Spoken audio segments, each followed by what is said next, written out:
కొన్ని రకాల ఫుడ్స్ అనేవి చాలా హెల్తీ, కానీ వాటితో మనం టేస్టీగా ఏం చేసుకోలేము అని అనుకుంటాము. వాటిలో ఓట్స్ ఒకటి.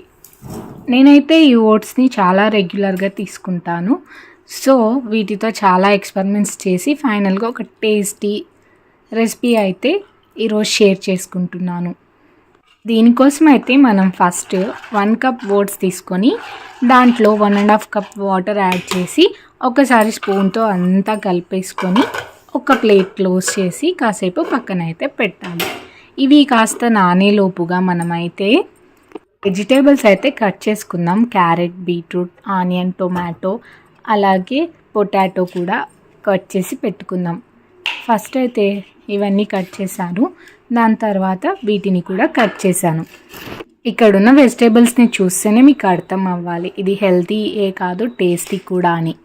ఇప్పుడు ఇక మిక్సీ జార్ తీసుకొని అందులోకి మనం బీట్రూట్ ముక్కల్ని అలాగే క్యారెట్ ముక్కల్ని యాడ్ చేసుకోవాలి. అలాగే జీలకర్ర కూడా కొంచెం వేసుకొని అల్లం వెల్లుల్లి పేస్ట్ కూడా యాడ్ చేసుకుందాం. వీటిని ముక్కలుగా కూడా వేసుకోవచ్చు, బట్ ముక్కలుగా వేసే కన్నా పేస్ట్ చేసి వేస్తే ఇంకా బాగుంటుంది. అలాగే పసుపు, ఇంకా టేస్ట్కి సరిపడా సాల్ట్, కొంచెం ధనియా పౌడర్, కారం కూడా యాడ్ చేసుకొని మంచిగా మనం మిక్సీ పట్టుకోవాలి. ఇదిగోండి ఈ విధంగా అయితే పేస్ట్ చేసేసుకోవాలి. ఇంకా ఇప్పుడైతే మనం నానబెట్టుకున్న ఓట్స్ని తీసుకొని దాంట్లోకి మనం ఇప్పుడు పేస్ట్ చేసి పెట్టుకున్న ఈ క్యారెట్, బీట్రూట్ పేస్ట్ని యాడ్ చేసుకొని బాగా కలిపేసుకోవాలి. అలాగే కట్ చేసుకున్న రిమైనింగ్ వెజిటేబుల్స్ అన్నీ వేసేసుకోవాలి. వేసుకొని అంతా ఒకసారి కలిపేసుకుందాం. ఇప్పుడు ఇక దీంట్లోకి అయితే మనం కాస్త బేసన్ ఫ్లోర్ని కూడా యాడ్ చేసుకుంటున్నాం. బేసన్ ఫ్లోర్ కూడా యాడ్ చేస్తే పిండికి కాస్త స్టిక్కీనెస్ అనేది వస్తుంది. ఆ తర్వాత స్టవ్ పై ప్యాన్ పెట్టుకోవాలి.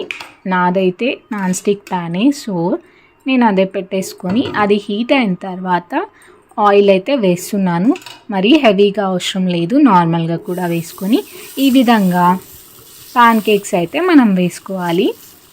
వీటిని మనం ప్యాన్ కేక్స్ అనుకోవచ్చు, కట్లెట్స్ అనుకోవచ్చు, వాట్ ఎవర్ మనకు నచ్చింది అనుకోవచ్చు, బట్ ఈ షేప్లో వేసుకుంటున్నాను నేనైతే.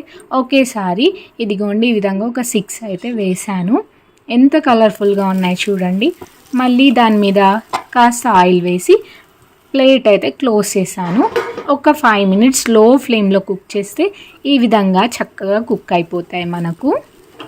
అలాగే 2 సైడ్స్ కూడా మనం స్లోగా వీటిని కాల్చుకున్నాము అంటే చాలా బాగుంటాయి.